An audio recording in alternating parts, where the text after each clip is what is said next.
നമസ്കാരം. മലയാളി വാർത്ത ഇൻസൈഡിലേക്ക് സ്വാഗതം. പതിവ് പോലെ ഈ വാർത്തയും കടന്നുപോകും. മലപ്പുറം എടവണ്ണപ്പാറയിൽ 17 വയസ്സുള്ള ഒരു പെൺകുട്ടിയെ ചാലിയാർ പുഴയിൽ മരിച്ച നിലയിൽ കണ്ടെത്തിയത് ഇക്കഴിഞ്ഞ തിങ്കളാഴ്ച. ഈ സംഭവത്തിൽ കരാട്ടെ അധ്യാപകൻ സിദ്ദിഖ് അലി റിമാൻഡിലാണിപ്പോൾ. പക്ഷേ സിദ്ദിഖ് അലിയെ രക്ഷിക്കാൻ വൻ തോക്കുകളാണ് കളത്തിൽ. മഞ്ചേരി പോക്സോ കോടതിയാണ് ഈ പ്രതിയെ റിമാൻഡ് ചെയ്തിരിക്കുന്നത്. പെൺകുട്ടിയുടെ കരാട്ടെ മാസ്റ്റർ പീഡനത്തിനിരയാക്കി എന്ന കുടുംബത്തിൻ്റെ പരാതിയിലാണ് ഇയാൾക്കെതിരെ പോലീസ് ആദ്യം അന്വേഷണം തുടങ്ങിയത്. എന്നാൽ പിന്നീട് പുറത്തു വന്നത് ഞെട്ടിക്കുന്ന പല കഥകളും. ഇയാൾ കരാട്ടെ പഠിപ്പിച്ച നിരവധി പെൺകുട്ടികൾ പോലീസിന് മുന്നിൽ മൊഴികളുമായി എത്തി. ചാനലുകൾക്ക് മുന്നിൽ ഒരു മുൻ വിദ്യാർത്ഥിനി പറഞ്ഞത് നടുക്കുന്ന കഥകൾ. വി സിദ്ദിഖ് അലി എന്ന 43-കാരനെതിരെയാണ് ഇത്തരം കടുത്ത പരാതികൾ ഉയരുന്നത്. സിദ്ദിഖ് അലി നിരന്തരം പീഡനത്തിനിരയാക്കിയെന്ന് മുൻ വിദ്യാർത്ഥിനി ചാനലുകളോട് തുറന്നു പറഞ്ഞു. പരിശീലനത്തിൻ്റെ ഭാഗമെന്ന് പറഞ്ഞ് ഇയാൾ ദേഹത്ത് സ്പർശിക്കും. നെഞ്ചിൽ കൈവയ്ക്കുന്നത് മനസ്സറിയാൻ വേണ്ടിയാണത്രേ. ആദ്യം അയാൾ നെഞ്ചിൽ കൈവയ്ക്കും. അപ്പോൾ ഞങ്ങളോട് പറയുന്നത് മനസ്സറിയാൻ വേണ്ടിയെന്ന്. പിന്നീട് ശരീരം മുഴുവൻ അവിടെയും ഇവിടെയുമൊക്കെ അയാൾ സ്പർശിക്കും. തൻ്റെ ശരീരത്തിൽ ആ അധ്യാപകൻ സ്പർശിക്കാത്ത ഒരിടവുമില്ല എന്ന് പെൺകുട്ടി ചാനലുകൾക്ക് മുൻപിൽ പറയുമ്പോൾ നടുങ്ങി നിൽക്കാനേ കേരളത്തിന് കഴിയൂ.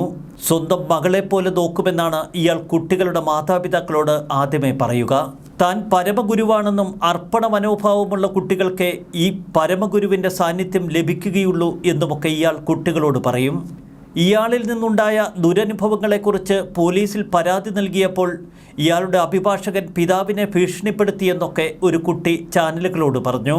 കോളേജിൽ പഠിക്കുന്ന മകൾക്ക് എന്തെങ്കിലും സംഭവിക്കുമെന്നാണ് അഭിഭാഷകൻ ഭയപ്പെടുത്തിയത്. തിങ്കളാഴ്ച വൈകിട്ട് 6 മണിക്കാണ് ചാലിയാറിലെ വാഴക്കാട് മപ്രം മുട്ടങ്ങൽ കടവിൽ +1 വിദ്യാർത്ഥിനി ദുരൂഹ സാഹചര്യത്തിൽ മരിച്ച നിലയിൽ കണ്ടെത്തിയത്. അധ്യാപകനെതിരെ കുട്ടി പരാതിപ്പെട്ടതിനെ തുടർന്ന് കുടുംബവും പോലീസും അതിൻ്റെ തുടർ നടപടികളിലേക്ക് നീങ്ങുന്ന നിർണായക ഘട്ടത്തിലാണ് കുട്ടിയെ തീർത്തും അസ്വാഭാവികമായ നിലയിൽ ചാലിയാർ പുഴയിൽ കണ്ടെത്തിയത്.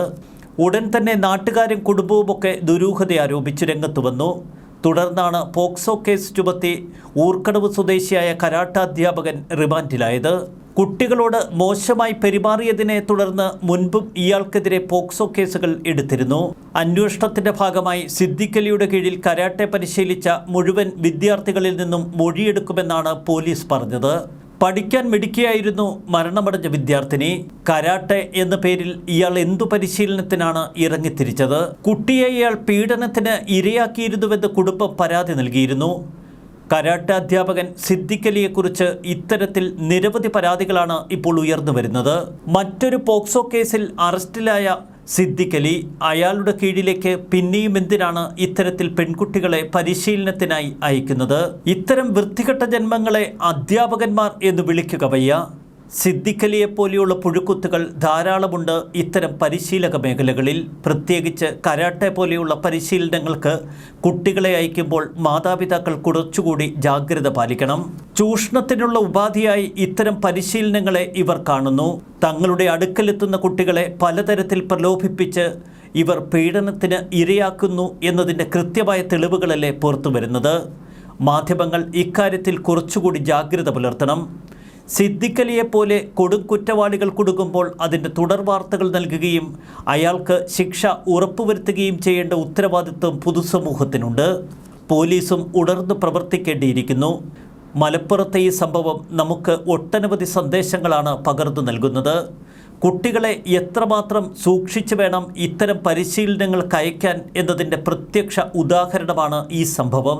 എല്ലാ പരിശീലകരെയും അധ്യാപകരെയും ഒന്നും സംശയിക്കുക വയ്യ. എങ്കിലും ഇത്തരം പുഴുക്കുത്തുകൾ അവർക്കിടയിലുണ്ടാകും. ഞങ്ങളെ പരിശീലിപ്പിച്ച ചില മിസ്സുമാരും ഈ അധ്യാപകന് ഓശാന പാടി എന്ന മുൻ വിദ്യാർത്ഥിനികളുടെ മൊഴികളെ നമ്മൾ ഗൗരവപൂർവ്വം എടുക്കേണ്ടതുണ്ട്.